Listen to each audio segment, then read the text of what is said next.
भाजपमध्ये प्रदेशाध्यक्ष निवडीनंतर कार्यकारिणीच्या निवडीला सुद्धा आता वेग आलेला आहे। भाजप प्रदेशाध्यक्ष निवडीनंतर आता कार्यकारिणीची निवड सुद्धा वेगाने होतीये। भाजपच्या कार्यकारिणीत धक्कातंत्र मिळण्याची शक्यता आहे। अकार्यक्षम लोकांना डच्चू मिळेल तर नव्या तरुण चेहऱ्यांना संधी दिली जाणार आहे। येत्या महिनाभरात भाजप प्रदेश कार्यकारिणी जाहीर होण्याची शक्यता आहे। स्थानिक स्वराज्य संस्थांच्या पार्श्वभूमीवर भाजपच्या नव्या कार्यकारिणीकडे आता सगळ्यांचं लक्ष आहे आणि या नव्या कार्यकारिणीत 50 जण असणार आहेत असंही कळतंय। आणखी तपशील घेऊयात, प्रतिनिधी सुशांत सावंत आपल्याशी जोडले गेले त्यांच्याकडून।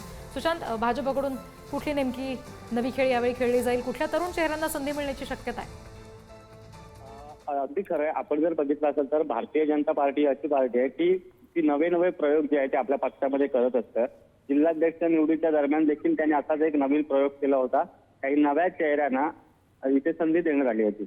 आता भाजपची कार्यकारिणी जी आहे ती निवड लवकरच होईल, कारण आता प्रदेश अध्यक्ष झालेत, मुंबईचे अध्यक्ष देखील निवडले गेले। आता राहिला प्रश्न भाजपचे प्रदेश कार्यकारिणी आणि मुंबई कार्यकारिणी कधी निवडली जाईल।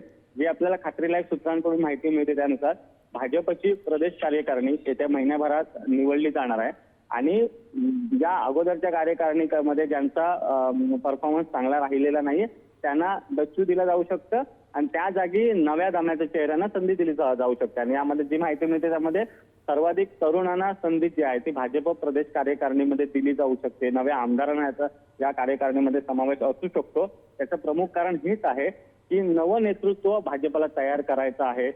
नवीन नेते जे आहेत ते तयार करायचे आहेत आणि यासाठी भाजप नवीन प्रयोग नेहमी करत असतं।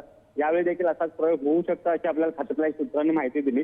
येत्या महिन्याभरात भाजपची कार्यकारिणी जाहीर होईल। ही कार्यकारिणी नेमकी कशी असणार आहे, कारण आगामी स्थानिक स्वराज्य संस्थांच्या निवडणुका आहेत, त्यामध्ये मुंबई महानगरपालिका, काही प्रमुख महानगरपालिकांच्या निवडणुका होऊ घातलेल्या आहेत। या पार्श्वभूमीवर ही कार्यकारिणी देखील तितकीच महत्वाची असणार आहे। त्यामुळे कुणाला संधी मिळणार आणि कुणाला डच्चू मिळणार याकडे आता सगळ्यांचं लक्ष लागलेलं आहे। धन्यवाद सुशांत सगळ्या माहितीसाठी।